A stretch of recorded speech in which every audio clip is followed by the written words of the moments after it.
Bonjour à tous, merci d'être présents à lendemain de grève pour cette nouvelle matinale de la DeFi.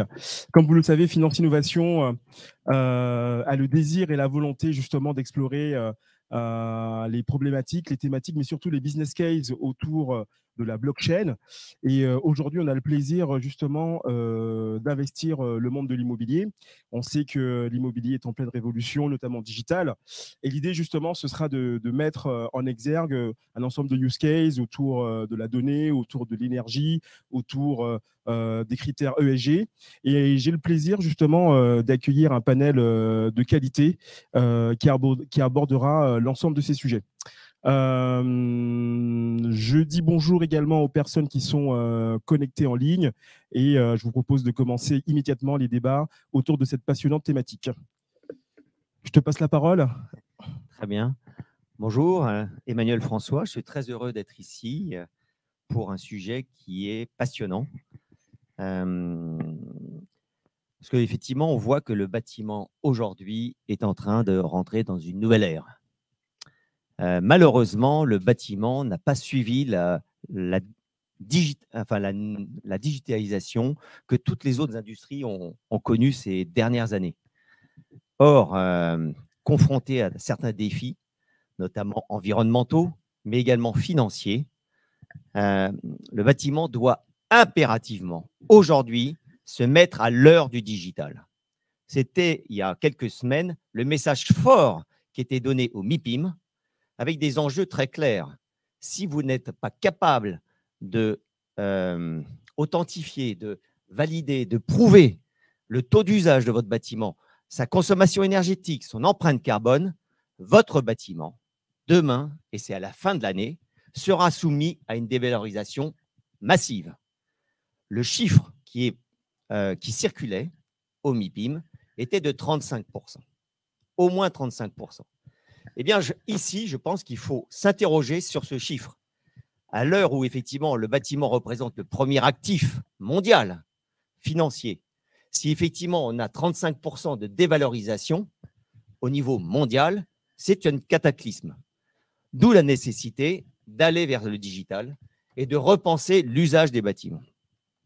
Je vous donne juste un petit chiffre que j'ai pioché cette semaine dans la newsletter de Robin Rivaton, qui nous dit l'actif immobilier tertiaire aux États-Unis, c'est 11 000 milliards de dollars. Parmi ces 11 000 milliards de dollars, il y a 4 500 milliards de dettes, dont 38% détenus par des banques. Et une grande partie, 2 200 milliards, à rembourser dans les 4 années qui viennent. Dans les 4 années qui viennent. Or, aujourd'hui, un grand nombre de bâtiments tertiaires sont soumis à une pression, notamment le taux d'utilisation des bâtiments. On parle beaucoup plus de nomadisation. On voit que la vacance des bâtiments s'accélère. Et aux États-Unis, elle est encore en train de s'accélérer, notamment avec l'arrivée de nouvelles technologies comme ChatGPT, l'intelligence artificielle, qui viennent effectivement supprimer des métiers. Alors, ce n'est pas tout de suite, mais ça vient déjà. Mais déjà, le nomadisme est là. Et on voit par exemple que, ne serait-ce que sur Paris-Île-de-France, des régions ou des quartiers comme le Rueil 2000 sont frappés de cette vacance, avec potentiellement 50% de taux de vacance d'ici la fin de l'année ou l'année prochaine. Donc, on voit bien qu'il y a un vrai sujet. Donc, il est impératif aujourd'hui de prouver l'usage des bâtiments et également leur valeur. En bref, face aux défis actuels, je dirais qu'il y a trois gros facteurs qui vont aller vers cette digitalisation. La fin de l'easy money, avec l'accroissement, ou la monnaie facile, avec l'accroissement des taux d'intérêt. C'est une vraie menace pour le monde de l'immobilier. Ça ne va pas contribuer forcément à fluidifier le marché de l'immobilier. Donc là, effectivement, il y a une nécessité à valoriser son bâtiment et le prouver. Le deuxième, c'est l'ESG. Comment effectivement prouver que l'empreinte carbone de son bâtiment, le taux de consommation énergétique de son bâtiment, le taux de confort, tous ces critères, on arrive avec de nouveaux critères. Et ces nouveaux critères ne peuvent pas être juste au pifomètre, ils doivent être validés, certifiés, authentifiés. Ça passe par des labels notamment, ou des contrats de performance. Enfin, l'hybridation de l'immobilier, j'en ai parlé, avec effectivement ensuite l'hybridation des activités humaines. On ne vit plus pareil. Or, on vit dans des bâtiments à 90% ou 80%. Donc, ces bâtiments doivent s'adapter aux nouveaux usages. Et c'est urgent, parce que nous, effectivement, on a changé. Les bâtiments qui sont foncièrement immobiles doivent s'adapter à nos évolutions. De ce fait, la digitalisation des bâtiments est nécessaire pour aller accompagner cette hybridation des bâtiments, pour optimiser l'usage des bâtiments, pour les rendre beaucoup plus flexibles, agiles, et pour aussi valider le taux d'usage. Le taux d'usage ou la valeur d'usage qui est liée à la fois au taux d'usage et à l'appréciation de l'usage. Pour ça, la donnée est au cœur de cette mutation. Mais la donnée, si vous voulez, c'est l'apanage de certains acteurs ou de certains prestataires de services. D'où l'importance de s'interroger sur tout le sujet de la gouvernance de la donnée, le stockage des données, la collecte des données, le stockage des données, la certification des données, le partage des données et bien sûr les modèles économiques et juridiques autour de ce partage des données. Pendant les 10 années où j'ai présidé la Smart Building Alliance, la SBA, je me suis heurté, nous nous sommes heurtés à un problème majeur, les modèles économiques. Et la conclusion était la suivante, il n'y aura pas de Smart Building ni de Smart City sans de nouveaux modèles économiques et de cadres juridiques accompagnant ces nouveaux modèles économiques qui vont justement sur notion de partage ou de mutualisation. Effectivement, quand on dit à un acteur, il faut que tu investisses dans une infrastructure numérique, mais que ce sont d'autres prestataires qui vont bénéficier du fruit de cette infrastructure numérique, il dit, attendez, pourquoi eux, ils vont en bénéficier alors que c'est moi qui finance? Comment on fait? Il faut repenser les modèles autour de, justement, un bâtiment digital. Mais pour ça, effectivement, les modèles actuels qui sont uniquement tournés sur un référentiel qui est l'argent, avec un seul acteur qui va concentrer l'ensemble des fonctions, ça ne peut pas marcher. D'où effectivement trouver des nouveaux modèles avec les nouvelles technologies, notamment le numérique. Et clairement, c'est l'objet d'aujourd'hui, la blockchain qui est sans doute un vecteur ou un outil pour justement accompagner ces changements de modèle économique.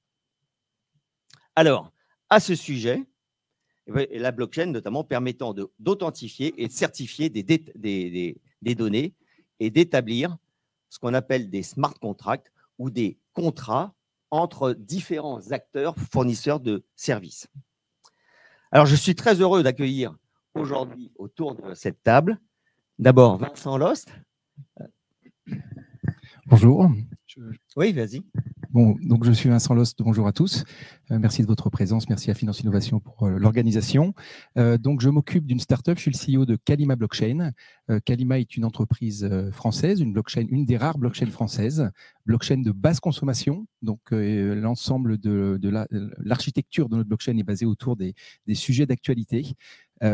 Avec un certain nombre de caractéristiques qui font de notre solution aujourd'hui un produit très adapté aux enjeux dont on vient de parler. Pourquoi? D'abord, Kalima, en dehors de la basse consommation, qui est un élément nécessaire à la blockchain, je crois qu'on y reviendra plus tard sur la notion de consommation, c'est le fait que Kalima a la capacité d'être embarqué dans des tout petits objets. Donc, notre solution tourne dans un téléphone, sans qu'à la fin de la journée, la batterie soit vide. Notre solution tourne dans ce qu'on appelle des gateways. Et notre partenaire Kerlink va développer un petit peu plus cette partie hardware. Donc, on s'embarque dans des tout petits objets, ce qui permet de faire un certain nombre de choses et d'ouvrir des nouveaux business models, notamment de collecter des données, ce qu'on appelle au edge, à la source, de les remonter directement dans la blockchain, de manière à ce que ces données soient non modifiables, immuables et inscrites dans cette blockchain. L'autre élément, effectivement, c'est notre capacité à avoir un réseau de blockchain, c'est-à-dire que chacun de nos gros clients, asset manager ou grand groupe hôtelier, aura sa propre blockchain, ce qui permet d'avoir une montée en puissance par blockchain et une scalabilité assez importante. Donc voilà pour l'introduction. Et on reviendra sur ces détails techniques au cours des entretiens. À ma gauche, Charles Kremer, pardon, excusez-moi, qui est président de Eniblock.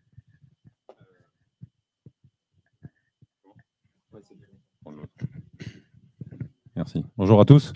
Alors, je suis directeur général d'Eniblock.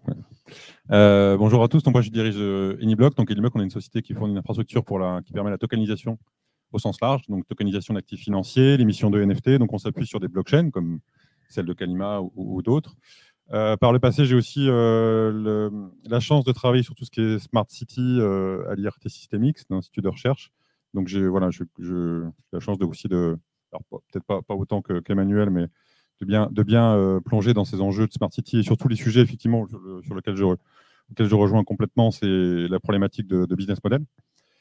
Et donc je pense que là c'est intéressant de parler aussi de comment finalement on va pouvoir être capable de valoriser d'un point de vue business finalement cette notion de Smart City à travers la possibilité de créer un passeport digital d'un bâtiment et comment on pourrait éventuellement arriver à faire le pont entre un passeport digital tokenisé et puis la tokenisation de l'actif financier sous-jacent. Je pense que c'est ça, voilà, moi j'aimerais bien partager ça, parce que nous, on a cette expérience-là sur divers projets, que ce soit la tokenisation d'actifs financiers ou la création de passeports digitaux, qui répondent à deux usages différents, mais en fait, associer ces complémentarités-là peut apporter des bénéfices dans la logique de créer des business models, en tout cas de valoriser le bâtiment. Donc on y reviendra, on en parlera de ça. Merci. Et puis, Benjamin. Oui, bonjour à tous. Benjamin Maury, donc moi je fais partie de la société Kerlink en charge des partenariats stratégiques. Alors là, on va parler effectivement de blockchain, tokenisation. Nous, on représente la partie hardware et Kerlink est un fournisseur d'infrastructures télécom. On parle de données. La donnée, il faut la collecter, il faut la transporter et il faut la mettre à disposition. Nous, c'est notre métier. On travaille sur une technologie LoRaWAN. On ne va pas parler de technologie, mais c'est une solution qui permet de déployer dans les bâtiments tout un ensemble de capteurs. Là, vous avez sur la table un capteur, l'autre de qualité de l'air. C'est des capteurs sans fil, autonomes, qui consomment très peu. Donc, on est déjà dans une optimisation de l'empreinte carbone. On peut mettre des capteurs de tout type. Ça peut être suivre la consommation électrique, la consommation d'eau, détecter les fuites, la qualité de l'air. Et ensuite, on remonte l'information. Là, c'est le deuxième objet, Vincent, si je peux te mettre à contribution. Ça, c'est une petite antenne qui va se mettre dans un bâtiment sur des projets comme les accords hôtels. Typiquement, on a mis une ou deux antennes comme ça dans un bâtiment. C'est complètement décorrélé des réseaux traditionnels.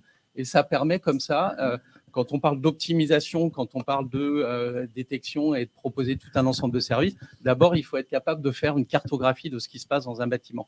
Nous, avec nos partenaires, nous, on est sur la partie infra, on a des partenaires côté capteur, partenaire côté applicatif, et on est capable de cartographier combien un bâtiment mesure, et c'est vraiment la base par rapport à l'optimisation, d'arriver à faire une photo de là où on est pour se fixer des objectifs de progression et réfléchir ensemble à la manière dont on peut inciter les utilisateurs finaux à aller dans la bonne direction, qui est une réduction d'empreinte carbone, et accessoirement, peut-être ce qui nous intéresse d'abord, réduire les factures de consommation d'énergie. Alors tout à fait, merci Benjamin. Ce qu'on vous propose, c'est pour que ce soit bien concret et que vous compreniez bien, c'est qu'on se focalise un petit peu dans un premier temps sur l'énergie, parce que c'est un enjeu majeur. Et puis le pilotage de l'énergie à l'échelle d'un bâtiment et encore plus d'un quartier est assez complexe. Et c'est complexifié aujourd'hui du fait de la mixité des sources et des consommations et des productions et des consommations énergétiques, notamment avec la production photovoltaïque, par exemple, avec du stockage local, avec l'autoconsommation collective. Donc, on voit bien que ça devient assez complexe. Et bien entendu, la nécessité d'aller vers des contrats de performance énergétique. Donc, ce que je vous propose, c'est qu'on réfléchisse ensemble sur la chaîne de valeur autour de du pilotage énergétique dans un bâtiment à l'échelle d'un quartier. Et on va commencer par la donnée. Comment on collecte cette donnée? Donc, ce que je propose, c'est que Benjamin, tu nous parles d'un cas concret autour justement du pilotage de données dans un bâtiment. Oui. Alors, j'ai commencé à évoquer effectivement le cas des hôtels. C'est un bon exemple. J'en prendrai un deuxième par ailleurs. Pardon. Il faut le prendre. Ouais, d'accord. Et effectivement, je parlerai d'un cas concret des hôtels Accor. Donc, on a équipé en fait une centaine d'hôtels Accor à leur demande parce qu'ils avaient des problématiques de suivi de la manière dont les bâtiments finalement consommaient. C'était à la fois de l'eau, c'était à la fois de l'électricité. On peut se mettre sur le deuxième slide déjà. Voilà. Où effectivement, on a tout un ensemble de capteurs comme ça. Donc, les capteurs ne coûtent pas très cher. Le réseau n'est pas compliqué à déployer. On est vraiment sur des systèmes plug and play qui sont autonomes, qui sont sur batterie. Et les batteries durent 5 à 10 ans. Et on peut comme ça suivre tout un ensemble de paramètres à la mesure de ce que veut le client, à la mesure de ce qu'il veut suivre. Donc, à partir de là, on a la possibilité de caractériser si des hôtels consomment peu, si des hôtels consomment davantage, et ainsi trouver quelque part des optimisations. Les optimisations, des exemples d'optimisation, ça va être par exemple, on se rend compte que le four a été allumé 3 heures avant qu'il soit utilisé. Et ça, tant qu'on regarde que la facture, on se rend compte qu'il y a un problème 3 mois après, mais on caractérise pas la problématique. Là, l'idée, c'est vraiment de zoomer sur la problématique et se rendre compte qu'il y en a des optimisations immédiates à faire. Le deuxième exemple que je prendrai rapidement, c'est sur l'île d'Ouessant. On a lancé avec nos amis du SDEF dans le Finistère tout un projet qui visait à déployer une infrastructure globale, déployée sur tout le territoire. Et sur l'île de Ouessant, on a installé des capteurs qui informaient les utilisateurs sur l'île d'Ouessant, qui ont la possibilité d'utiliser de l'énergie verte, qui ont la possibilité, quand l'énergie verte n'est pas disponible ou qu'elle est demandée en nombre trop important, de pouvoir être informés. Si vous allumez votre machine à laver maintenant, vous consommez de l'énergie verte par un bouton vert. Si le bouton est rouge, on vous invite et on vous conseille à ne pas le faire. Et donc, il y a déjà une incitation par l'information qui est donnée. Donc, c'est relativement simple. Et déjà, je trouve qu'on commence à ouvrir la possibilité de pouvoir éduquer les utilisateurs, éduquer les habitants par rapport à une information qu'on leur donne. Donc, on est sur un début d'incitation. Et après, ce qu'on va travailler avec ces messieurs, c'est la possibilité de rendre ça beaucoup plus fluide, avec la possibilité de suivre tout un ensemble de paramètres et effectivement d'inciter les gens à aller dans la bonne direction. Je finis juste là-dessus. Le premier point, c'est qu'il y a des enjeux majeurs par rapport aux émissions, l'empreinte carbone dans les bâtiments. Ce que j'ai vu, c'est que ça représente effectivement 40% des émissions. Donc, il y a un vrai travail à faire. Et l'idée, c'est de pouvoir, par cet accompagnement-là, ce suivi-là, cette adhésion des utilisateurs, être capable de leur montrer la voie à suivre par des principes simples, alors certes technologiques, mais les plus simples possibles. Nos solutions sont extrêmement simples à déployer et ensuite, on a un tableau de bord qui permet d'afficher tout un ensemble d'informations. Mais si je comprends bien, tu me coupes, juste parce que ce que je comprends bien, c'est que la blockchain, en l'occurrence, va permettre justement de tracer notamment l'origine de l'énergie. C'est-à-dire, tu parlais de Ouessant, on saura que c'est de l'énergie verte.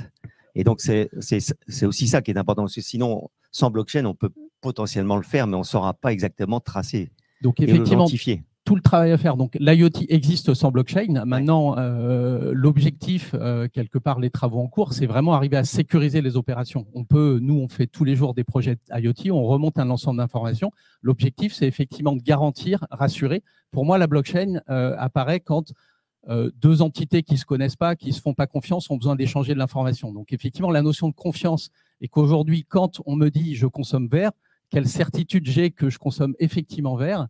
L'idée de remonter cette information-là est tout à fait intéressante et pérennise le modèle.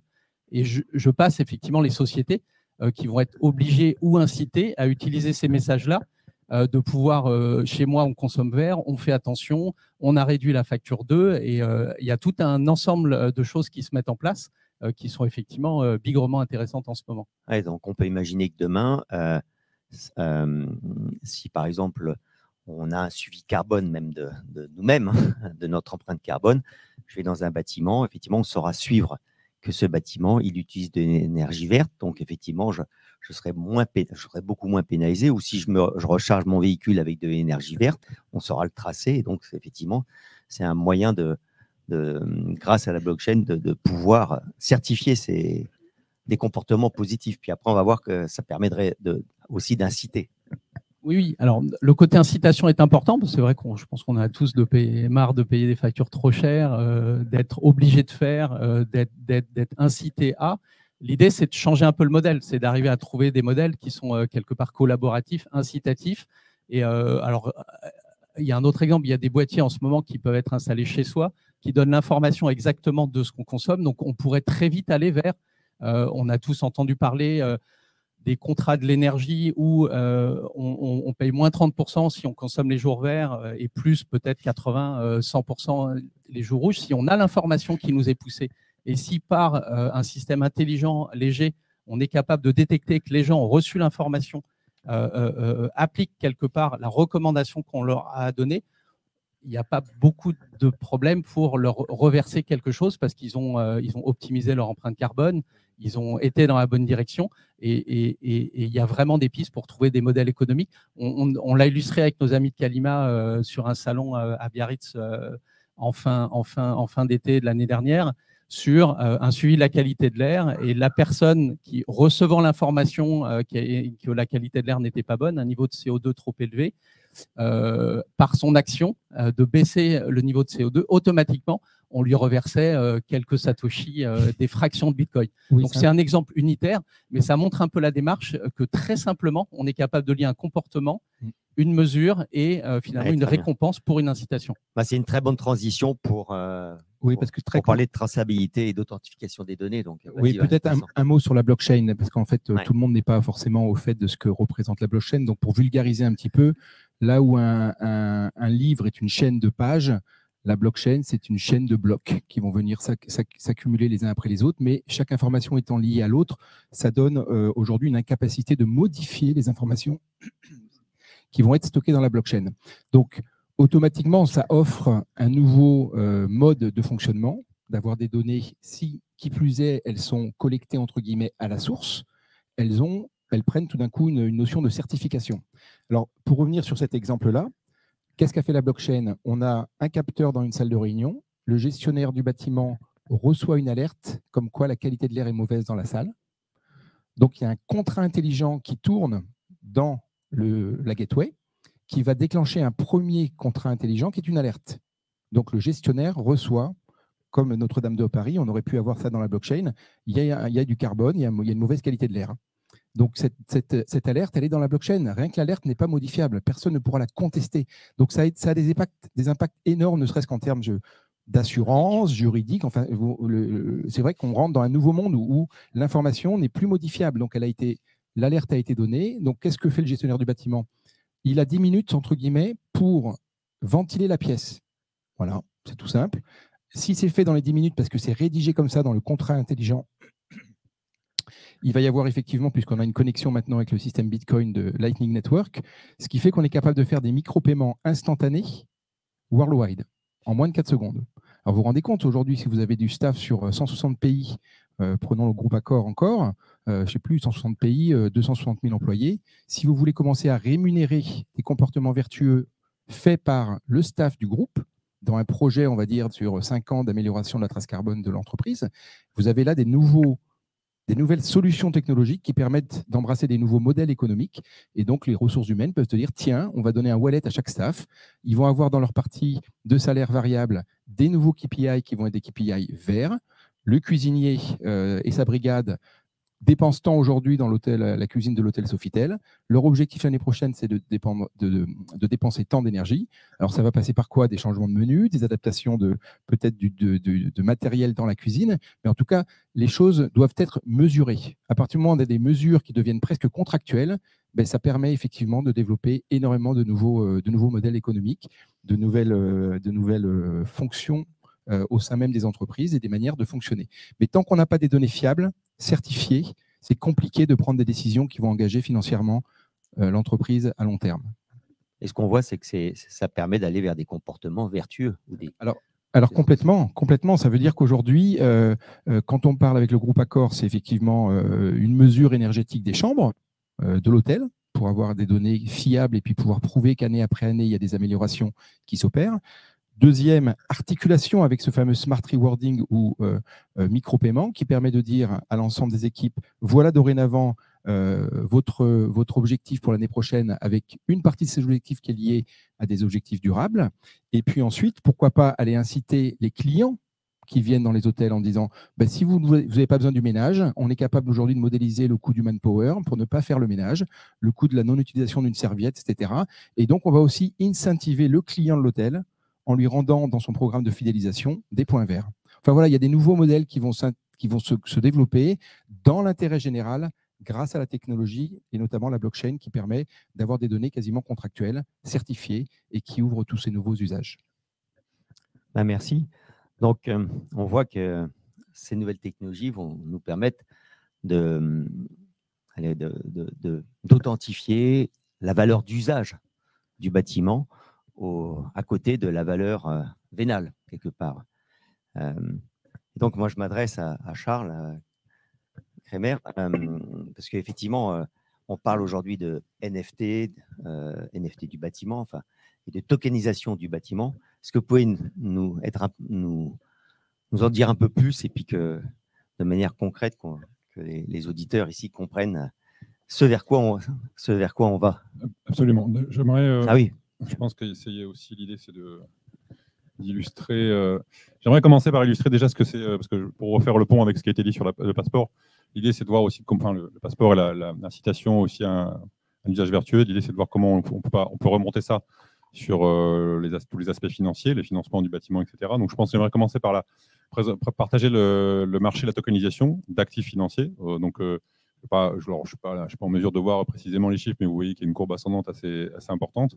Donc, on est pour le moment plutôt en bas de la courbe. Donc, voilà, il y a un potentiel extrêmement important. Aujourd'hui, on est plutôt dans une recherche de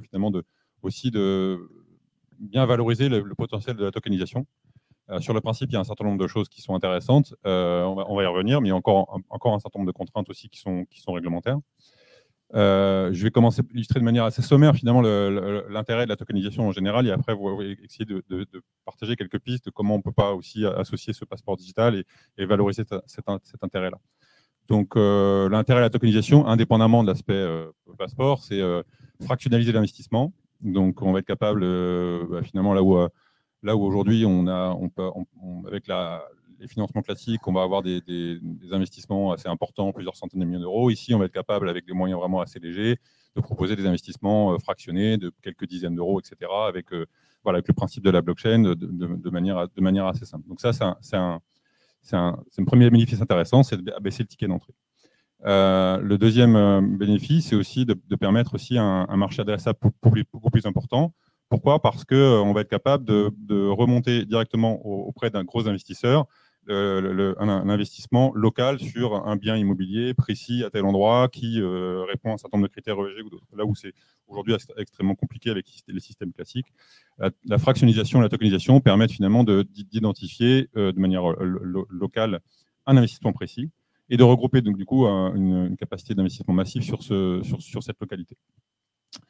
L'autre bénéfice, c'est sur le papier en tout cas, une liquidité potentielle de l'investissement. Alors sur le papier, pourquoi? Parce qu'aujourd'hui, d'un point de vue réglementation, ce n'est pas encore tout à fait le cas. Il y a des réglementations financières qui font qu'on ne peut pas encore avoir un marché liquide des actifs tokenisés financiers. C'est des choses qui vont certainement être amenées à évoluer avec tout ce qui est régime pilote actuellement, qui sont en cours de définition et de lancement par l'AMF. Voilà, et donc pour faire le pont avec ce qui a été dit, il y a aussi, comme tout ça se passe sur la blockchain, il y a une capacité du coup d'apporter une allocation beaucoup plus fine, beaucoup plus transparente de l'investissement sur le bien. Et donc aussi une allocation plus transparente sur l'investissement et le bien et sa capacité à répondre finalement aux critères ESG pendant toute la durée tout le cycle de vie du bien. Donc, non pas simplement pendant l'investissement initial, mais aussi pendant le cycle de vie, ce qui permet du coup de valoriser de manière, on va dire, permanente finalement cet actif financier. Donc c'est là où j'aimerais du coup partager de manière assez sommaire finalement le lien potentiel, c'est que si on revient sur ce qui a été dit, il y a l'intérêt de la blockchain, c'est de créer cette notion de passeport digital qui peut être fait sous forme de NFT. qui est pas un actif on ne tokenise pas ici l'actif financier, on tokenise vraiment le bâtiment, qui permet du coup, grâce à des solutions comme celle de Kerlink et Kalima, qui permet d'avoir vraiment une traçabilité relativement fine finalement du bâtiment et de sa consommation énergétique et de sa capacité à répondre aux critères ESG de manière permanente, de manière pendant tout le cycle de vie, ce qui est une chose aussi assez très importante.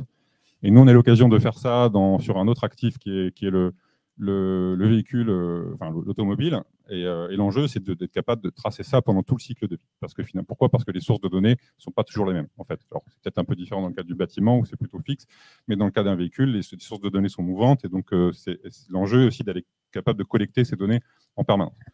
Et donc l'enjeu aussi auquel on a été confronté dans l'automobile, c'était OK, une fois qu'on a ça, comment on le valorise ? C'est bien, ça fait entre guillemets, ça nous fait une belle jambe d'avoir un passeport digital, mais comment on le valorise d'un point de vue business ? Et donc là, l'idée dans l'immobilier, c'est d'essayer de trouver des mécanismes, de réfléchir à des mécanismes d'incitation qui vont combiner finalement la tokenisation de l'actif financier, qui est aujourd'hui sous forme de security token, et le NFT, le passeport digital du bâtiment, enfin sous forme de NFT. Et de réfléchir à des modèles qui combinent les deux pour finalement remonter la valorisation du passeport digital dans l'actif financier. Voilà. Ce qui va te permettre, in fine, d'inciter tous ceux qui sont à la manœuvre de systèmes d'incitation, comme tu as pu l'évoquer, finalement de les inciter à mettre ça en œuvre dans le cadre de la gestion du bâtiment. Pourquoi ? Parce qu'ils vont avoir une certitude sur le fait que ça va remonter sur la valeur vénale de l'actif immobilier. Voilà. Et je suis intimement convaincu que c'est ce genre de choses que la blockchain, la tokenisation au sens large va permettre de faire. Au-delà des promesses de base qui sont la fractionnalisation, la liquidité, c'est aussi d'apporter beaucoup plus de traçabilité, de lien entre l'usage et le financement du bâtiment.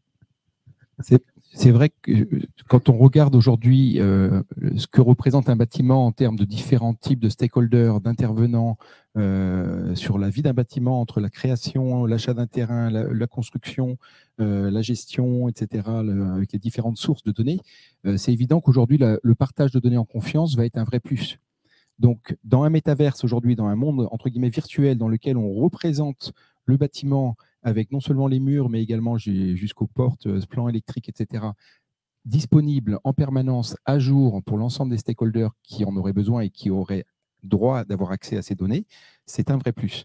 Donc effectivement, ça représente aujourd'hui, grâce à la technologie, une facilité de pouvoir, en temps réel, avoir accès à de l'information et donc de valoriser le bien de manière importante.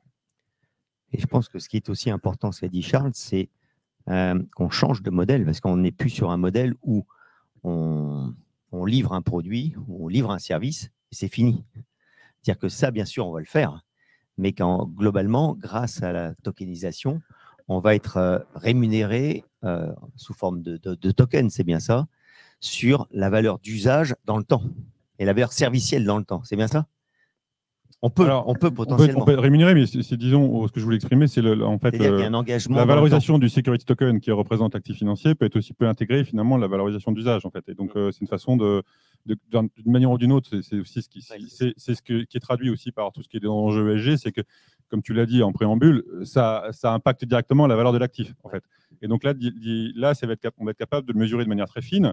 Et du coup, d'agir dessus directement, entre guillemets, en temps réel ou en permanence, on va être capable d'avoir la valeur de son security token liée à la valeur d'usage. Pourquoi ? Parce que de manière continue, Kerlink, avec les IoT, sont capables de remonter les données, Kalima sont capables de les tracer, et nous, on peut les remonter dans un security token. Donc, demain, dans une logique d'investissement 100% digital, on va voir, comme on voit son actif, son action en bourse évoluer tous les jours, on verra évoluer tous les jours avec la valeur d'usage du bâtiment. Je pense que c'est ça qu'il faut se projeter. Alors, on est un petit peu dans le futur, mais il faut se projeter, je pense, là-dessus pour bien comprendre le potentiel. En fait.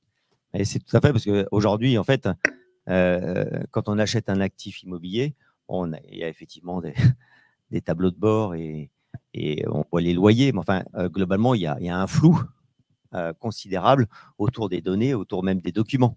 Alors que là, effectivement, on comprend que ce flou, il s'estompe. En fait, et donc, la blockchain permet d'apporter un outil de confiance. Ce que je voulais ajouter, c'est vrai que la notion de flou, effectivement, disparaît et on a la possibilité non seulement de faire une photo et de suivre les dérives suivre les dérives. Ce n'est pas la facture qui arrive 5 ans après, 1 an après, c'est qu'on a la possibilité de voir si le bâtiment consomme trop, si dans mon parc de bâtiments, j'en ai 10% qui consomment trop et je peux agir. Et ça devient un élément de suivi et effectivement de valorisation, je suis complètement d'accord, de l'actif par une donnée qui est, par une mesure de la donnée qui est continue sur tout un ensemble de paramètres. Où effectivement, il y a aujourd'hui 1 millier de capteurs qu'on peut mettre dans tout secteur confondu et on peut créer de nouveaux capteurs par rapport à un gaz qu'on veut suivre, une pollution qu'on veut suivre. Donc, je dirais que ce n'est absolument pas limitatif par rapport à ça. Donc, la combinaison des deux commence à donner quelque chose d'important. Donc, certes, on est en train d'ouvrir un nouveau monde pour moi avec la blockchain. Après, il faut rester, à mon avis, mesuré et humble. Ça bouge encore tous les jours. Les modèles sont encore à créer, mais on a toute la chaîne qui se met en place. Nous, côté IoT, c'est déjà des projets qu'on déploie. On a déployé 110 000, 120 000 gateways à travers le monde. Donc, la donnée, on la remonte déjà. Après, la manière dont elle va être quelque part exploitée, partagée, une notion qu'on n'a pas complètement développée non plus. Le partage de la donnée, une donnée mesurée, elle peut intéresser un utilisateur ou N utilisateurs.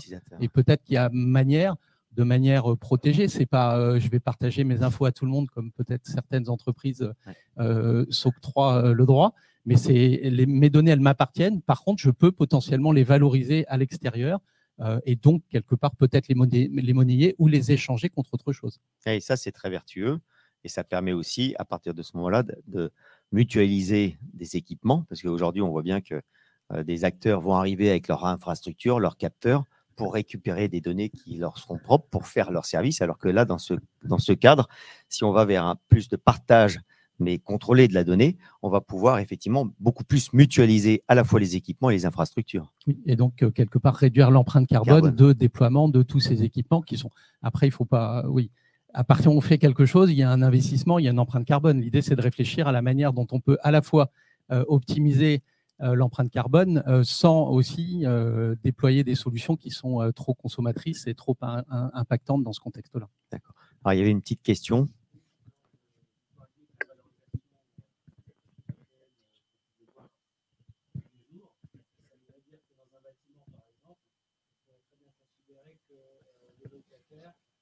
Si la valorisation de l'immeuble baisse, il voit son loyer baisser, par exemple.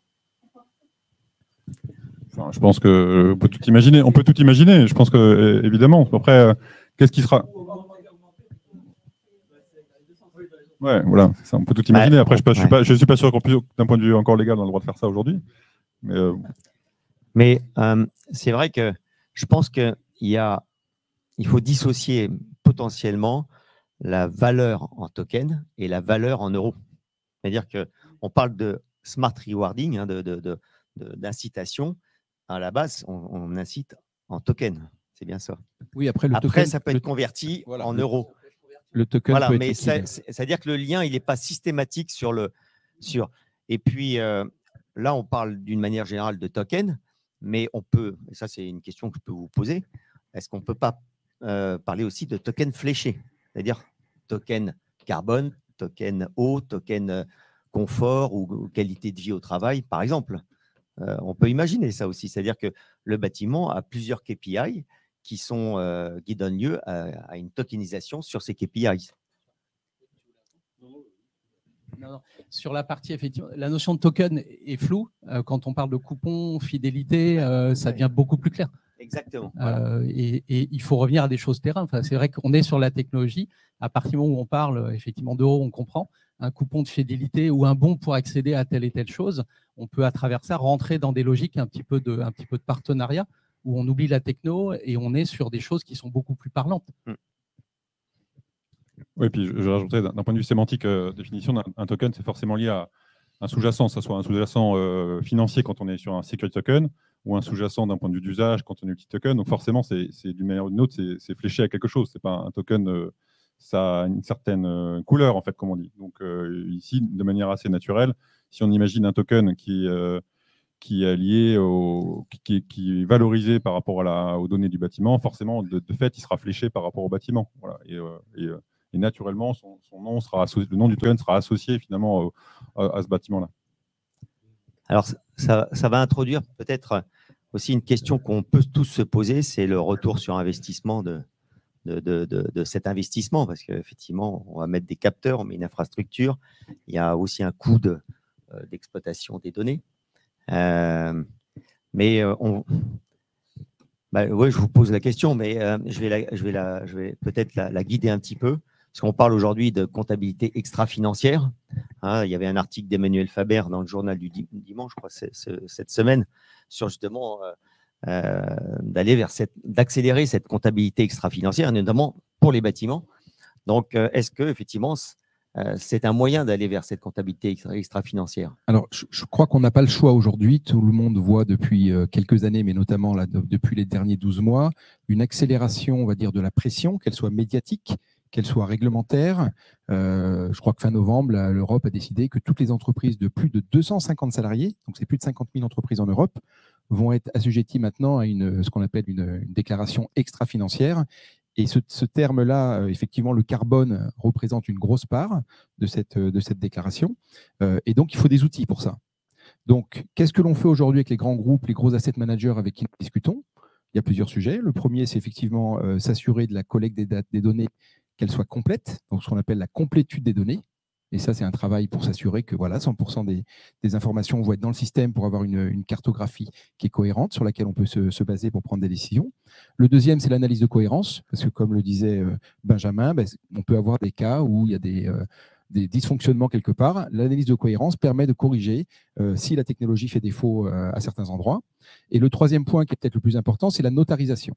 Donc, notarisation, j'ai mon rapport aujourd'hui. Ce rapport devient un rapport carbone auditable. Ça veut dire quoi? Ça veut dire qu'on est passé plus dans j'ai mes données dans un cloud quelque part, que je vais donner à mon auditeur quand il va passer me voir. Ça va devenir une obligation. Et demain, ce besoin de carbone auditable va s'imposer. D'accord? Donc, automatiquement, la technologie va jouer un rôle très important là-dedans. Mais si on fait le parallèle avec la comptabilité financière, qu'est-ce que fait votre commissaire aux comptes, votre auditeur? Il arrive, il va regarder votre bilan, il va vous dire, Vincent, c'est quoi cette dépense? Où est la facture? Où est le bon de commande? Il a besoin de retourner aux sources. Ça veut dire quoi aujourd'hui dans le monde d'un bâtiment au niveau de l'empreinte carbone? Donc, j'ai une consommation énergétique qui se transforme dans mon rapport en équivalent carbone. D'accord? L'auditeur, il va voir un certain nombre de données. Grâce à la blockchain, grâce à la comptabilité carbone, aujourd'hui, on offre un outil qui permet à l'auditeur de pouvoir remonter à la source des données. Donc, il va dire, je reprends mon passeport numérique du bâtiment, j'ai mon plan, je vais cliquer sur, dans la ville, les bâtiments que je gère, je sais ce bâtiment qui m'intéresse, je clique dessus. Donc, notre application décentralisée permet de zoomer sur le bâtiment jusqu'à venir dans cette salle et dire, c'est ce type de gateway qui est installé, c'est ce type de capteur qui est installé. Et aujourd'hui, l'auditeur a tout pour vérifier la sincérité des données qui sont certifiées. Donc, une fois qu'on a dit ça, on va automatiquement proposer des nouveaux sujets. Et on est même en train maintenant non plus de parler de comptabilité carbone. Les choses vont très vite. On parle de comptabilité durable. Donc, à nouveau, le carbone va représenter une grosse part de tous ces éléments-là. Donc, on voit bien qu'il y a des obligations. Et qu'est-ce que l'on voit notamment sur les États-Unis aujourd'hui? Quasiment 50% des investisseurs ne veulent plus investir dans des gros asset managers qui n'ont pas une due diligence transparente sur les questions ESG. Donc, on n'a pas le choix. Donc, à quelle vitesse, comment les normes vont nous aider à structurer tout ça? Nous, on est là aujourd'hui pour mesurer. À la limite, qu'est-ce qu'on va mesurer? On va nous le dire au fur et à mesure que les choses évoluent. Mais il y a une obligation aujourd'hui. Donc, le ROI, automatiquement, il y aura peut-être un investissement de base, mais les risques financiers, les risques de réputation, les risques réglementaires auxquels sont confrontés aujourd'hui les entreprises et donc leurs investisseurs sont réels. Ouais, je voulais juste rajouter quelque chose parce que on a eu l'occasion de travailler sur les sujets d'obligations vertes, l'intérêt de la blockchain pour les obligations vertes et donc tout ce qui est notamment validation des critères green, une obligation grâce à la technologie blockchain. En fait, un des problématiques auxquelles on a été confronté, enfin les pain points qu'on a identifiés, c'était évidemment cette opacité liée des auditeurs. En fait. C'est qu'on a des auditeurs qui sont aujourd'hui des stakeholders qui sont incontournables, dont on doit faire appel à un auditeur pour valider l'atteinte des critères green, ESG, etc. Non seulement il y a une opacité sur la façon dont c'est fait, donc il y a pas, donc en fait on fait surtout confiance à l'auditeur qui est bien connu, mais on n'a pas forcément un droit de regard et, un regard surtout très transparent sur la façon dont il le fait. Et puis après, il y a aussi un biais qui est de marché, qui est lié au fait qu'en fait, on va avoir tendance à choisir l'auditeur qui va nous arranger. En fait.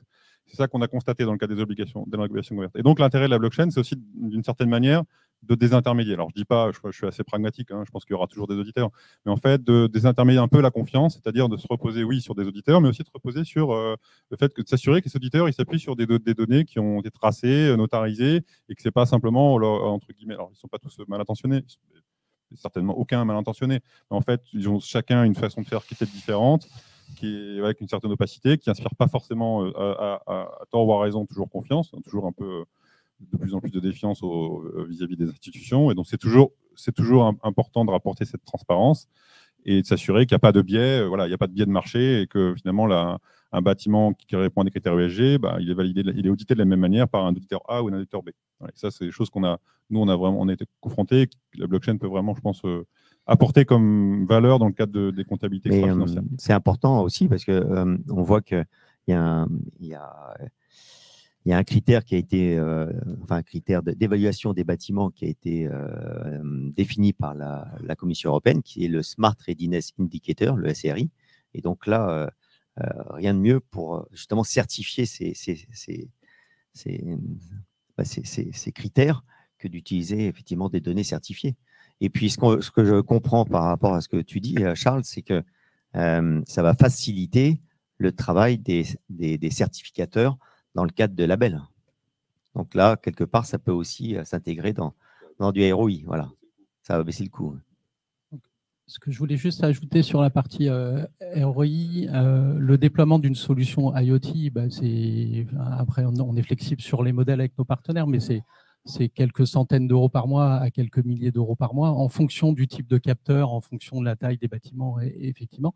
Et après, compte tenu de l'augmentation des coûts de l'énergie, quand on a nos factures qui augmentent de 2, 3, 4, 5 fois, évidemment, être capable de faire la mesure, de faire des optimisations. On a des ROI qui sont assez intéressants sur les hôtels Accor. On était sur des ROI de l'ordre de 30 à 40%. Donc déjà, sur la base IoT, on a déjà des choses. Si en plus, on arrive à trouver des incitations qui accélèrent les économies et qu'on arrive à quelque part pérenniser les investissements et assurer une valorisation effectivement des biens immobiliers, je trouve qu'on a une chaîne qui s'enchaîne de manière assez intéressante.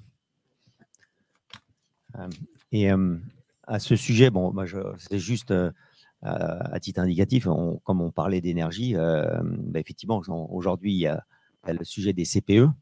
Peut-être tu peux en parler rapidement parce que ça va simplifier toute la process d'établissement et de suivi d'un CPE. Donc, on se rend bien compte qu'à partir du moment où on fait des audits, je dirais, de manière espacée, on a une vue de l'information, mais c'est une photo. On n'a pas du tout le suivi des dérives qui peuvent intervenir, pourquoi pas rapidement, en termes d'émissions, en termes d'isolation. Il y a tout un ensemble de paramètres. Après, je ne veux pas faire passer le message que l'IoT fait tout. L'IoT est un outil qui vient aider à l'équation.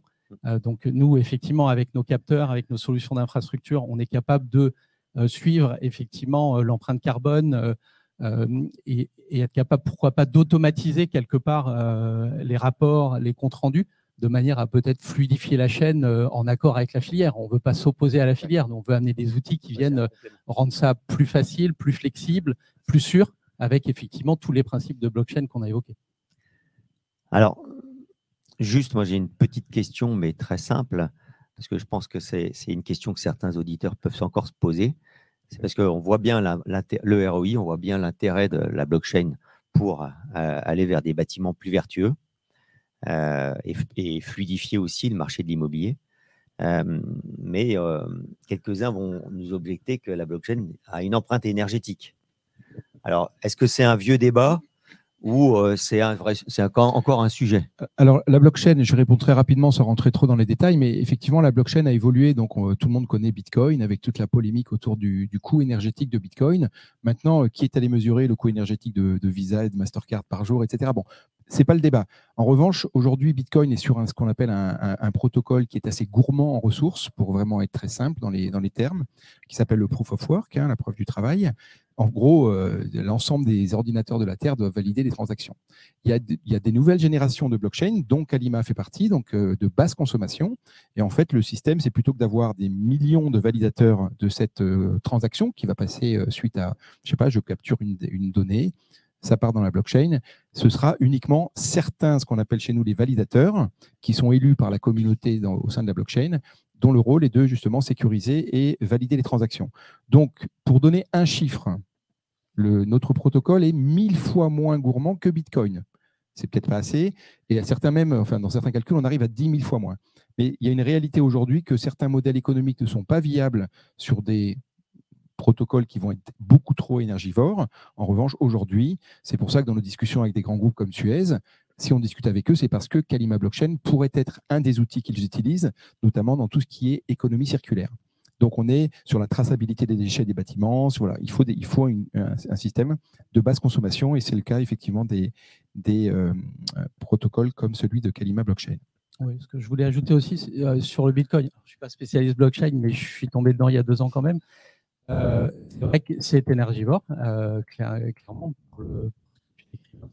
Après, ce qui est intéressant, c'est de voir le lien entre la production d'énergie verte et les endroits où finalement les fermes de Bitcoin trouvent de l'énergie. L'énergie verte est produite à certains endroits et le surplus d'énergie qui de toute façon va être perdu est en ce moment exploité. Et je pense que c'est la majorité des projets rentables de Bitcoin où ce qui est perdu est transformé en Bitcoin pour une valorisation future. Donc on retrouve ces équilibres-là.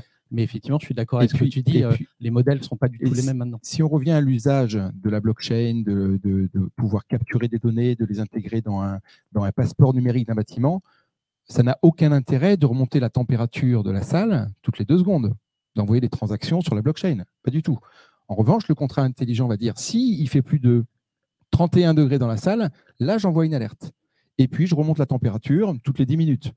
Voilà, il s'agit d'avoir aussi une utilisation intelligente et utile de la blockchain. Il ne s'agit pas d'envoyer des milliards de transactions qui n'ont aucun intérêt, mais plutôt de gérer sécurité, transparence, alerte et puis reporting, de manière à notariser ce qui va être important dans l'usage qu'on va faire du bâtiment pour l'optimisation, etc.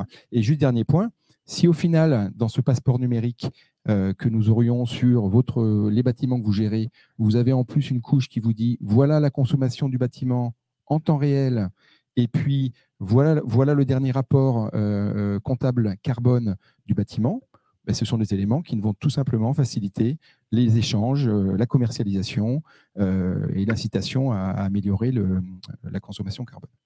Oui, après, juste pour terminer sur ce sujet, il y a toujours le débat cloud, edge, etc. Là, on est vraiment dans une logique où on va traiter la valeur le plus tôt possible dans la chaîne, de manière à en remonter le moins possible, avec des problématiques de stockage, etc. Parfois, on en a besoin. Si on peut prendre la donnée, la travailler, faire les exécutions en local, on a tout gagné. Et après, dernier point, nous, la technologie LoRaWAN sur laquelle on travaille est par nature, par définition non énergivore. On est à quelques watts de consommation par rapport à l'antenne, la gateway. Et après, on est sur des capteurs complètement autonomes qui vont durer 5 à 10 ans. Donc, on est vraiment, entre guillemets, très, très optimisé en termes d'énergie. Le capteur, comme tu l'as dit, ne se réveille que pour travailler. Il a de la chance. Il est plutôt tout le temps endormi et il remonte les informations, peut-être de l'alerting, peut-être une fois par mois, une fois par jour, une fois par heure, en fonction de la nature et finalement de la problématique qui a été détectée sur le terrain. Et donc, pour être très concret, aujourd'hui, c'est quoi le coût d'une transaction? Donc, Kalima, vous achetez pour la gestion de vos bâtiments une blockchain Kalima, une chaîne privée qui est, entre guillemets, privée, mais que vous pouvez ouvrir aux gens à qui vous souhaitez partager l'information. Donc, pour acheter une blockchain, il faut acheter des tokens. Le KLX, notre KLX est listé sur un exchange qui s'appelle Bitmart depuis le 1er février. Donc, l'entreprise qui va acheter une blockchain pour justement mettre en place ces solutions va d'abord acheter des tokens pour entre guillemets, se procurer cette blockchain. Et ensuite, il va avoir besoin de tokens pour payer les transactions. Et le coût d'une transaction, c'est 0,00025 $. Bon, ou euros, enfin à peu près. Donc, vous voyez bien qu'on n'est pas dans des coûts aujourd'hui d'utilisation. Si un bâtiment envoie 15 transactions dans la journée, bon, on n'est pas du tout dans des sommes complètement aberrantes. Donc, le token, le KLX Kalima, devient le fuel de l'écosystème. Et effectivement, si vous êtes détenteur de tokens KLX, effectivement, plus il y aura d'utilisateurs, plus il y aura de transactions, plus le cours du token va s'apprécier parce qu'il y a une utilité derrière ce token. Donc, c'est ce qu'on appelle les utility tokens.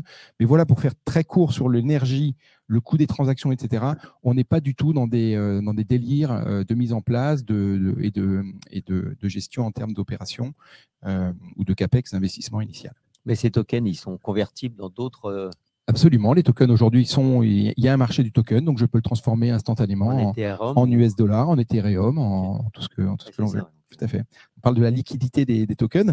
Mais revenez aujourd'hui à mon histoire tout à l'heure du groupe hôtelier que je ne vais pas renommer. Demain, si tout le staff reçoit des tokens parce qu'il y aura eu une atteinte d'objectifs verts qui instantanément peuvent être transformés en US dollars, en euros ou autres, ben voilà, on est dans une dynamique intéressante. Pourquoi demain ne pas ensuite faire bénéficier l'ensemble de ces grands groupes? Ah ben, je vole telle compagnie aérienne, ben tiens, mon token, il est liquide. Je vais m'en servir. Ah, je m'assure chez tel assureur, mon token est liquide, je vais m'en assurer.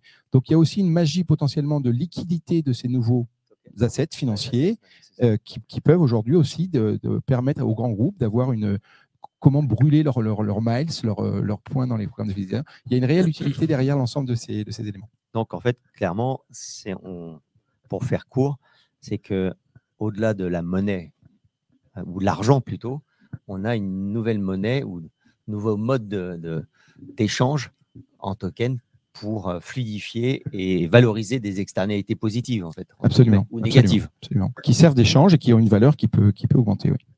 C'est très intéressant. Alors, tu voulais rajouter quelque chose? Non, je disais pour mettre un peu de bémol dans le… Bon, après, encore faut-il que dans des groupes hôteliers ou d'autres, on accepte de pouvoir rémunérer en token, que ce soit un salaire ou un comportement, etc. Je pense que ça, en fait, il y a pas mal de sujets encore, des freins on va dire juridiques, réglementaires à l'adoption massive. Il y a aussi des freins technologiques. C'est en fait pour manipuler des tokens aujourd'hui, faut utiliser des wallets. Vous connaissez tous des wallets MetaMask, etc. C'est des choses qui sont… Quand on manipule les cryptos, c'est des choses qu'on peut manipuler assez aisément, mais pour la fameuse monnaie Michu, c'est un peu compliqué.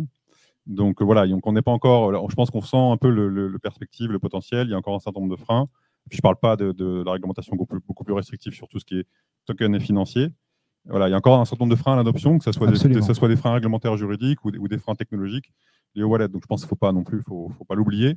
Oui, ça veut pas dire… Je pense que ce qui est intéressant de retenir, c'est plus le potentiel, la perspective, et que ça nous motive tous, ça nous stimule tous à travailler justement à rendre ça possible demain. Voilà, et ça sera certainement dans des cadres un petit peu différents que ce qu'on imagine aujourd'hui. Mais je pense que ce qui est important, c'est comprendre le potentiel. Mais Charles, on en reparlera peut-être ultérieurement, mais la Commission européenne, elle travaille sur un digital wallet pour chaque citoyen. Donc, on voit bien que c'est quand même… On n'est pas dans la science-fiction. Non, mais je ne dis pas ça. Je ne serais pas là. Je ne serais pas en train de travailler au sein d'une société blockchain si je parlais de science-fiction. Je pense qu'il faut dire les choses telles qu'elles le sont. Ouais, voilà, donc, Geneviève Boucher, je te l'amène.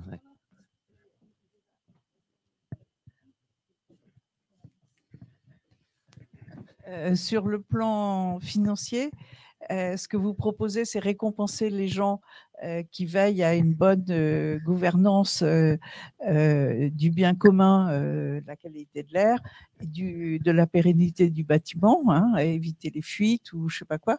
Donc, on voit bien. Mais on fabrique une récompense qui est adossée à une non-création de valeur au sens économie productive. Donc, ça me laisse perplexe. Tant que ça reste marginal, une brigade dans la cuisine touche un petit bonus de 15 € à la fin du mois parce qu'ils ont pensé à couper le four au bon moment. Au niveau macroéconomique, c'est insignifiant. Donc, autant le faire. Parce que on reste sur l'hypothèse les cuisines des hôtels Accor. Oui, mais là, Geneviève, je crois que ce qui était dit, c'était des petits exemples que les gens comprennent bien, mais on va les laisser parler, mais je crois qu'effectivement, ça va au-delà. Je pense que ça va au-delà. Enfin, je ne parle pas forcément de 15 €, mais si aujourd'hui, on est capable de dire, voilà, cette cuisine consomme tant aujourd'hui en eau, électricité, gaz, etc., des objectifs réalistes de réduction en termes de consommation, ce n'est pas forcément 15 € par mois, c'est peut-être beaucoup plus. Et donc, à nouveau, juste pour terminer, Les Japonais, dans les années 90, Six Sigma, c'était quoi? On a 8% de nos voitures qui sortent en bout de chaîne qui sont Loupé. loupées. Qu'est-ce qu'on fait? Finalement, la solution qu'ont trouvé les Japonais à cette époque, c'est de dire, moi, qui Toshiba, qui Nissan, qui Toyota, je vais mettre N milliards de yens sur la table, d'accord? J'investis, je mets une somme que je vais redistribuer à l'ensemble de mes salariés dans un objectif d'atteinte de qualité. Et l'économie a été complètement importante. Donc, vous répondez, est-ce que ce que je comprends de votre réponse, c'est au niveau de Accor, c'est cet argent qui est distribué parce que le token, à la fin, il va être ramené en économie productive. C'est un budget d'évitement. D'accord. Donc, Accor débourse. Exactement. Chaque entreprise, c'est pour ça que je viens de citer cet exemple de Six Sigma, de l'amélioration de la qualité, où une entreprise décide, j'investis 1000 pour économiser 10 000. Voilà. Mais le résultat peut s'avérer très efficace. Accor, cette récompense, c'est de l'argent qu'Accor octroie à sa brigade de cuisine, dans mon exemple. À ses 260 000 employés, s'ils le souhaitent. Alors, on cite Accor, attention, hein, on a des discussions avec Accor, mais il n'y a pas de contrat signé à ce stade. Les autres groupes hôteliers sont aussi dans des réflexions similaires. Mais effectivement, ça fait partie de ces process où une entreprise, vous, si vous avez des salariés, vous pourrez vous dire, bah, tiens, je mets 10 000 sur la table, on va économiser 50 000. Alors, c'est pas aussi simple que ça, mais il y a une démarche de dire, si tout le monde, dans l'intérêt général, va respecter ces espèces de critères pour atteindre des objectifs communs, peut-être que le résultat, il est beaucoup plus élevé, économiquement parlant, que l'investissement que vous avez fait initialement. On est vraiment sur ce type de principe. Donc, ça voudrait dire que le groupe hôtelier, en l'occurrence, va acheter des tokens pour pouvoir rémunérer, alimenter les wallets. Et c'est l'investissement du groupe, absolument. D'accord.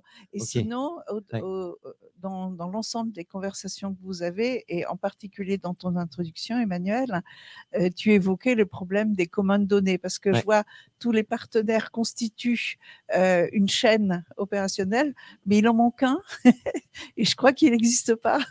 C'est l'opérateur de communs de données. Alors, si, il existe, c'est les GAFAM. Hein. Ils sont tout contents de faire les offices de communs de données, mais à nos dépens. Donc, Non, mais clairement, merci d'avoir de rappeler ça. Donc, c'est un vrai sujet et on en reparlera bientôt avec des annonces à venir sur justement comment accompagner cette notion de commun des données. Mais c'est un sujet. Puis on voit que les métiers vont forcément évoluer. Tout à l'heure, Benjamin, tu parlais effectivement Comment ? Mets ton micro. Ah oui, mais bon, par exemple, on parlait de l'asset manager, hein, indirectement, l'asset manager, il va devoir changer de métier. En fait, on doit parler de l'asset manager 2.0, puisqu'en fait, il va devoir suivre cette traçabilité en temps réel. Donc, c'est pas du tout ce qu'on lui a appris à l'école jusqu'à aujourd'hui. Et je peux le savoir parce que je suis. Vas-y. Oui, dans tous les cas, tout ce dont on parle, c'est digitalisation. Hein. Nous, on intervient en tant qu'experts sur chacun de nos domaines. Il faut voir la chaîne dans son ensemble. Et effectivement, dès qu'on digitalise, on change les process, on change les métiers, on adapte. Et effectivement, dans un souci d'optimisation. Mais ça ne veut pas dire qu'il n'y a pas de frein, ça ne veut pas dire qu'il n'y a pas de complexité. Et plus on fait simple, plus on travaille ensemble, et c'est ce qu'on fait aujourd'hui, plus on aura une chaîne qui est lisible et plus on travaillera effectivement sur une problématique qui remonte du terrain, quelque chose qu'on a compris, et ensemble, on travaille à une proposition commune la plus simple possible.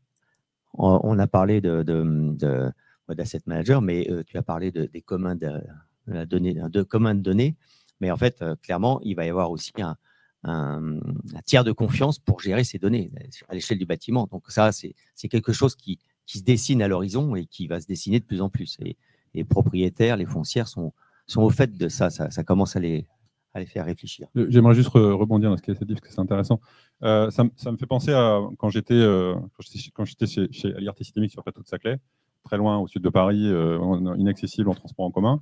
Pourquoi je dis ça? Parce que justement, il y avait des donc ils essayaient d'inciter enfin, le plateau, la gouvernance du plateau Saclay incitait au covoiturage de proximité avec d'inciter de manière financière, mais ça reste extrêmement marginal. Et en fait, le Donc l'intérêt marginal financier de faire du covoiturage de proximité par rapport aux contraintes, en fait, parce que la population quand même qui va là-bas, c'est une population quand même de gens plutôt aisés, etc. Bon, pour qui gagner 5 euros, 1 euro par jour en plus, voilà, pour faire du covoiturage de proximité, en fait, il n'y a pas de ROI. Et donc, en fait, ça ne marche pas. Et donc ça, cette remarque est hyper intéressante, c'est qu'en fait, l'incitation, enfin, l'enjeu, je pense qu'il est sur le mécanisme d'incitation et de se dire, OK, on va donner, parce que ça restera, je pense, relativement marginal pour que ce soit le salarié. On ne va pas lui donner 100 euros de plus à la fin du mois sur son salaire. On va lui donner, ça reste une incitation financière marginale. Donc, l'enjeu, il est quand même d'arriver à inciter, parce que d'un point de vue d'entreprise, je pense que c'est évident, il n'y a pas de sujet. Si tout le monde a un comportement vertueux, d'un point de vue financier, extra-financier, il va retrouver son intérêt. Mais d'un point de vue de l'usager, du salarié, là, il y a un enjeu de vraiment trouver des mécanismes d'incitation qui sont au-delà de l'aspect financier, parce qu'on n'arrivera pas à des choses, enfin, ça restera des choses marginales, je suis parfaitement d'accord. OK. Mais voilà. Je crois que le temps court, hein. Donc, je vous propose d'arriver à la conclusion. On a parlé bien sûr de données, de traçabilité des données, d'authentification des données, notarisation des données, nouveaux modèles autour de cette traçabilité des données, d'implication de toutes les parties prenantes dans le temps. Et j'insiste là-dessus, c'est des données nouvelles, d'incitation à des comportements vertueux. On a parlé de smart rewarding. Je pense que, enfin, plutôt, peut-on parler d'une nouvelle ère pour l'immobilier? Est-ce que on est à l'aube d'une vraie mutation de l'industrie immobilière grâce à ces nouvelles technologies et les nouveaux usages autour de ces technologies? J'aimerais bien vous entendre. Et si tel est le cas, est-ce que c'est, alors que l'immobilier est immobile par essence, donc a du mal à procéder à ces mutations? On voit bien que c'est des mutations souvent dans l'immobilier, ça dure 10 ans ou 15 ans avant que ça se fasse. Est-ce que on va devoir attendre 20 ans ou 15 ans avant qu'on aille vers ces comportements vertueux, vers cette digitalisation du bâtiment, ou au contraire, eu égard aux enjeux actuels, est-ce que ça va plutôt se précipiter? Et clairement, comme j'ai dit tout à l'heure, ceux qui ne vont pas aller vers cette mutation, ils seront soumis à des dépréciations telles qu'ils n'auront pas le choix. J'aimerais bien vous entendre à ce sujet. Je crois que la technologie évolue. Elle a toujours été disruptive dans sa manière d'évoluer. Et quand on parle de nouveaux business models, de nouvelles approches, la technologie reste en général un facilitateur. Donc, bien sûr, contrôle de l'évolution, contrôle de l'encadrement juridique, etc. Et ça prend du temps. Il y a eu un travail phénoménal fait là, en 12 mois sur cette fameuse comptabilité durable. Ça devient une obligation. Et effectivement, la technologie va permettre d'accélérer cette transformation. Certains, comme d'habitude, vont être des adopteurs rapides. Et puis, c'est quelquefois une question de moyens aussi. D'autres vont être plutôt attentistes et puis attendre. Mais voilà, aujourd'hui, on est sur une solution très clairement là, entre du hardware, un software blockchain qui s'intègre dans un petit boîtier, la capacité de créer d'un point de vue digital aujourd'hui un passeport numérique avec la vie de l'objet au travers des NFT comme on en a parlé. On a aujourd'hui des solutions qui sont à regarder, effectivement, et les choses évoluent aussi de notre côté d'un point de vue technologique. Mais à nouveau, voilà, je crois qu'il y a une obligation aujourd'hui de passer, d'adopter ces nouvelles technologies et puis d'en retirer le meilleur. L'idée, c'est quand même de faire mieux et moins cher, avec aujourd'hui des usages qui vont être simplifiés et qui vont être améliorés. Oui, je pense que c'est une évidence que déjà, il y a une prise de conscience sur le fait que tout ce qui est critères ESG, c'est des choses qui sont demain qui sont incontournables. Donc, je pense que ça, c'est déjà acquis. Après, la technologie blockchain ou le digital, c'est un outil pour y arriver, qui est évident, ça va faciliter les choses. Et je pense qu'on a bien expliqué l'intérêt de la donnée, l'intérêt de tracer la donnée, l'intérêt de fournir des solutions pour permettre de valoriser ces données-là. Donc, voilà, je pense que ça va cheminer. Enfin, c'est des gens, je pense, acquis pour la plupart des stakeholders. Maintenant, il faut que les solutions cheminent vers quelque chose d'industrialisable et d'exploitable par tout à chacun. Qu'on fasse l'abstraction des complexités, que ce soit hardware, logiciel, de tout ce qui est IoT, blockchain ou je ne sais quoi, pour apporter vraiment de la valeur, une facilité d'usage et de manipulation à ces asset managers. Juste pour clore sur ce sujet-là, c'est vrai qu'on est tous des boîtes relativement technologiques, donc je pense qu'il faut il faut vraiment partir pour moi de l'essence des besoins, donc de vous, si vous avez des projets, des problématiques, etc. Je pense qu'il faut vraiment partir de là pour qu'on adapte nos technologies. Nous, à la limite, on sait faire tout ce qui est compliqué, mais le rendre simple, c'est un vrai challenge. Donc, n'hésitez pas à venir nous voir pour effectivement discuter de ça. Et effectivement, après, on a quand même un mur avec les rapports GIEC, la température qui augmente, etc. Donc, quelque part, si on peut, nous, participer collectivement à proposer des solutions pour limiter la casse ou optimiser ce qui va se passer demain, et l'immobilier en fait partie, je pense que c'est à ça qu'on doit participer. Et puis, je pense qu'il y a aussi des régions dans le monde où ça va peut-être plus vite, non? Oui. On parle notamment aujourd'hui de la Floride ou par exemple, enfin je ne sais pas. Oui. Après, par rapport à la blockchain, je ne peux pas forcément dire, mais nous, effectivement, on est une société implantée, petite société d'une centaine de personnes, mais on est dans le monde entier. Donc, on a vraiment cette observation de tout ce qui se passe dans le monde. Et il y a des projets intéressants au Japon. On va réfléchir comment les exporter et reproduire les mêmes choses ailleurs. Et après, juste pour reboucler, je veux dire qu'il faut dans ces domaines-là, j'ai fait quelques petits podcasts et beaucoup lu là-dessus. Il ne faut pas avoir peur de se tromper non plus, parce qu'on ne sait pas du tout quel sera le use case clé dans 1 an, 2 ans. La techno arrivera à suivre, mais le use case, celui qui sera clé, il faut avoir l'humilité de tester les choses, de se tromper et de recommencer. Et petit à petit, on arrivera à faire quelque chose d'intéressant. Et bref, il faut y aller. Oui, effectivement, tu parlais de Miami. C'est une ville qui veut être demain la Smart City exemplaire au niveau mondial. Donc, il y a beaucoup d'initiatives qui se passent là-bas. Miami Beta City, c'est ça? Exactement. Et donc, voilà, parce que la politique, entre guillemets, drive cette initiative de rassembler des énergies autour de ce sujet. Donc, voilà, il y a une grosse bande passante sur Miami. C'est le mois de la tech, là, au mois d'avril à Miami. Il y a beaucoup d'événements. Et Kalima, effectivement, sera partie prenante d'un des événements là, le 20-21 avril. On a discuté avec des entreprises absolument hallucinantes comme This is Magma, qui crée un métaverse aujourd'hui pour que les bâtiments soient visibles en 3D. Ça va effectivement des murs jusqu'à l'ensemble des stakeholders qui viennent intervenir dans le bâtiment. Et l'idée, c'est qu'avec Kalima, on va rajouter une couche blockchain pour notariser la donnée carbone. Donc voilà, tous les stakeholders auront accès au plan du bâtiment de manière très détaillée, avec en plus, en temps réel ou pour usage de reporting annuel, une visibilité sur la consommation carbone du bâtiment. Merci. Merci beaucoup. José, il y avait des questions Oui, peut-être un dernier commentaire. Bon, j'ai vu qu'en ligne, on avait parlé un petit peu sur les sujets et impact carbone et blockchain, on a discuté. Après, il y a eu un sujet qui était évoqué sur les carnets logement et sur les carnets d'information logement. Et est-ce que vous voyez aussi un carnet numérique du logement? Exactement, du logement. C'est clair que le carnet numérique du logement ces technologies vont venir enrichir le carnet numérique du logement. C'est juste une évidence, c'est clair. Ne serait-ce aussi, si on parle de la maquette BIM, de la maquette numérique, on a parlé de smart rewarding. C'est vrai qu'aujourd'hui, on voit bien que le problème de la maquette BIM, du BIM, c'est le maintien. Le maintien dans le temps. Alors que là, s'il y a un smart rewarding de tous les acteurs dans le temps, forcément, ils vont être enclins à mettre à jour la maquette numérique dès qu'ils interviennent sur le bâtiment. Oui, absolument. Tout ce qui est passeport numérique aujourd'hui, c'est vraiment l'asset et la vie de l'asset. Donc, toutes les informations qui peuvent être attachées de manière non modifiable, certifiées en termes de version. Voilà, je peux avoir demain un passeport numérique pour ma montre, pour ma voiture. Demain, si je vous vends ma montre, je vous donnerai le NFT, on va dire pour faire simple, de ma montre, mais vous aurez attaché à ce NFT l'ensemble de la vie de l'objet, les révisions, à qui je l'ai acheté, combien elle a coûté, etc.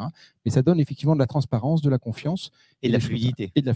Ouais, je fais un complément là-dessus. Je pense que l'enjeu aussi du passeport numérique, l'enjeu et l'intérêt de la blockchain et du passeport numérique, c'est en fait tout ce qui est relatif au contrôle d'accès des données. En fait, pourquoi? Parce qu'aujourd'hui, il n'y a pas vraiment de passeport numérique sur du véhicule. Ça n'existe pas vraiment. On peut se poser la question pourquoi ça n'existe pas vraiment. Alors, si ce n'est si vous avez un passeport numérique, si vous restez chez votre constructeur préféré, votre assureur, éventuellement, il peut vous en proposer un.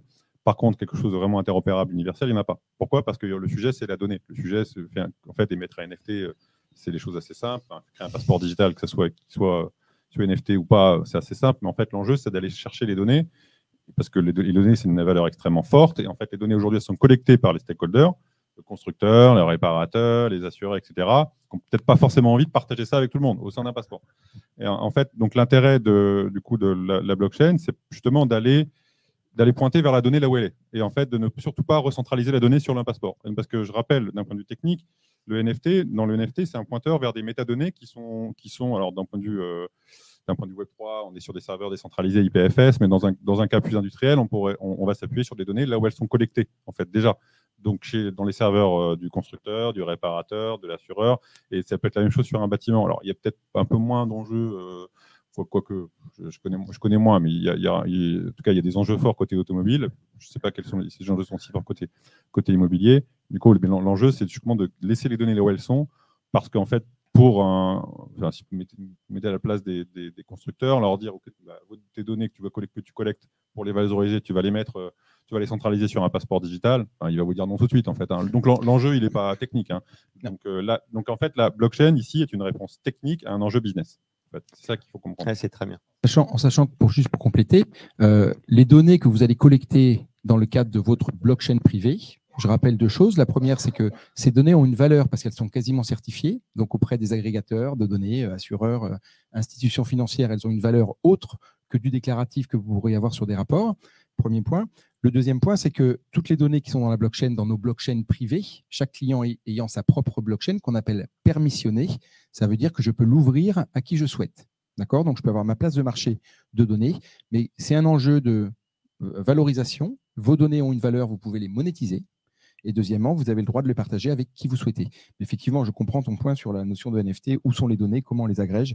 Et est-ce qu'il y aura une volonté ou pas de le faire? Mais en tout cas, la blockchain permet de partager à qui vous souhaitez, de commercialiser à qui vous souhaitez vos données en fonction effectivement de la manière dont vous gérez ou gouvernez votre propre blockchain. Voilà. Merci. Et peut-être une dernière question en commentaire, c'est comment vous faites pour éviter les frais des transactions immobilières? Je pense que... Je pense qu'il y a les frais de notaire. Les frais de notaire, on les dit. Si quelqu'un a une solution. Non, par contre, je pense que Charles, il va pouvoir argumenter cela. À partir du moment où on a on a des NFT à l'échelle du bâtiment et qu'on a un NFT du bâtiment et que tout est certifié, en fait, la transaction, elle est beaucoup plus simple. Elle est beaucoup plus simple parce que, en fait, même les travaux, même au niveau d'un notaire, il n'a qu'à juste prendre les documents qui sont certifiés et actés de la vente. Tout ce qui est aller chercher des documents à droite, à gauche, tout ce travail-là. Je vais compléter. Donc, il y a les frais d'acquisition. Si on fait le parallèle avec, par exemple, des parts de SCPI, etc., utiliser des technologies blockchain tokenisation, ça va baisser le coût marginal, en fait, de ce qui est digitalisation de l'investissement. Donc forcément, on doit être amené à proposer du coup des frais beaucoup moins importants. Sinon, il n'y a pas vraiment d'intérêt. Donc les deux intérêts, les bénéfices, c'est-à-dire client, c'est la digitalisation complète du processus d'investissement et l'abaissement du coût marginal. Donc là, après vous dire combien, etc. Ça c'est le marché qui le dira, mais sur le principe, oui. Après, il y a sur les frais de notaire, il n'y a pas de sujet, il n'y a pas de possibilité de baisser les frais de notaire. Ça, c'est notaire. C'est fiscal. Et il y a certainement aussi une notion de responsabilité, c'est-à-dire que si je fais l'acquisition d'un bien auprès d'un notaire, aujourd'hui, il y a une responsabilité du notaire. Demain, où va cette responsabilité? Dans des sujets comme la supply chain, avec Kalima, on parle beaucoup avec des grands acteurs sur la responsabilité du bien. Donc, je vais livrer un bien chez un fournisseur. J'ai peut-être un hangar à l'arrivée chez le fournisseur où le bien est toujours à moi. Donc, il y a un NFT, il y a un passeport numérique de ce stock. Et le jour où le stock va dépasser cette ligne, sortir du bâtiment, il est de la responsabilité du client, par exemple. Mais donc, ça permet de donner des usages aussi en termes d'assurance, de responsabilité. Effectivement, c'est des sujets qui sont pleins d'avenir. Oui, alors. Et après. Oui, c'est une question, enfin, c'est un commentaire, un complément d'information et un petit peu une question. Oui, on a parlé donc notamment des CPE. Excusez-moi, François de Chézel de Thallium. On fait des projets blockchain. On travaille avec Kalima notamment. Oui, on a parlé rapidement tout à l'heure des CPE, contrats de performance énergétique. Alors, j'aimerais apporter un élément d'information qu'on n'a pas évoqué là, nous qui est venu du terrain de la part de sociétés qui sont des constructeurs immobiliers, sur justement également un autre usage et qui pour le coup, je pense que Kalima y aurait toute sa place, c'est de la part des constructeurs quand ils se positionnent sur un appel d'offres pour la construction de bâtiments où ils ont des engagements de CPE, de contrat de performance énergétique à tenir. Et bien pour eux, justement, typiquement, les contrats de performance énergétique hors blockchain nécessitent le passage d'auditeur par la suite pour aller vérifier des informations à telle date, telle date, telle date. Donc uniquement, par exemple, 3 dates qui potentiellement, les informations pourraient avoir été modifiées, etc. Donc on voit tout de suite l'intérêt de la blockchain d'avoir des informations non seulement fiables, non modifiables, mais dans le temps, et surtout également avec un contrôle en temps réel, éventuellement avec du reporting en temps réel. Et pourquoi les constructeurs, potentiellement justement, ça les intéresse, et encore une fois, cette information, ce besoin est venu d'eux-mêmes. C'est même pas nous qui l'avons proposé, c'est eux-mêmes qui ont dit qu'ils étaient intéressés. C'est parce que quand ils se positionnent sur un appel d'offres, et justement, s'ils peuvent revendiquer le fait que, regardez, je m'engage sur un contrat de performance énergétique, et c'est tellement vrai que je m'engage dessus, que je n'ai pas la main dessus, et que si jamais je ne tiens pas mes engagements, on peut automatiser par smart contract les pénalités qu'il y a derrière. Ben, du coup, ça donne énormément plus de crédit à mon dossier. Voilà. Donc, ravi de vous rebondir là-dessus, mais je pense que c'est très pertinent pour Kalima. Oui, absolument. C'est vrai que la blockchain, aujourd'hui, dans le partage de données en confiance, une visite de fin de chantier par rapport à un plan initial qui a été dans la blockchain ou sur lequel il n'y a pas de discussion sur l'origine du document, etc. Ça crée automatiquement, on peut imaginer aujourd'hui, j'ai un projet immobilier, depuis le plan qui a été validé avec l'ensemble des fournisseurs jusqu'à la livraison du site. La visite, on peut numériser le plan de base. L'auditeur se balade avec des lunettes 3D dans le bâtiment et dit ben non, le mur, il n'était pas là, il devait être là, etc. Il y a énormément de nouveaux usages qui permettent en tout cas de protéger les fournisseurs, c'est un point très important, les différents stakeholders de la chaîne de valeur, parce qu'aujourd'hui, les documents, les versions, au moins, on n'a plus le sujet sur la qualité de la data, on parle business, on parle résolution, on parle activité plutôt que origine de la donnée discutable potentiellement. Merci François. Un grand merci à nos panélistes et au public dans la salle, au public en ligne aussi. Et pour rappel, notre événement le 20 mars, non, le 20 avril sur l'Open Finance et Open Day. Pour s'inscrire, toutes les informations sont sur notre site web. Merci encore et à bientôt.